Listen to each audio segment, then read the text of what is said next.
Voulant séparer les activités du service public de l'eau de celles de l'électricité, le gouvernement a adopté le 1er septembre dernier 2 projets de loi portant réglementation des secteurs de l'eau et de l'électricité. Le 18 octobre, ils ont été défendus au Sénat par le vice-premier ministre, ministre de l'Énergie et des Ressources hydrauliques, qu'accompagnait son ministre délégué. J'ai défendu ce jour en présence de Madame Sidonie Moussirou, ministre déléguée devant la Commission des Affaires économiques, de la production et des échanges du Sénat, les projets de loi portant réglementation des secteurs énergie et eau en République gabonaise, a informé le 18 octobre, le vice-premier ministre, ministre des Ressources hydrauliques, Alain-Claude Bilibis.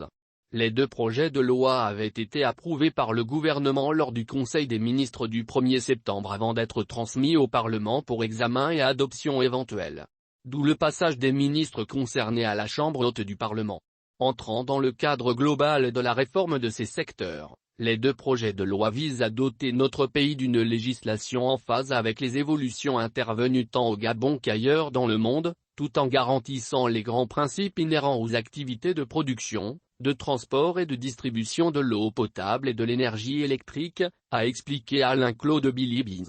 Alors que ladite réglementation avait suscité des inquiétudes chez les syndicats de la CEG, le vice-premier ministre, qui avait déjà rassuré ces derniers, a rappelé que le but essentiel de ces projets soumis à l'examen des sénateurs est de favoriser le dynamisme de ces secteurs tout en assurant un meilleur accès des populations à l'eau et à l'électricité.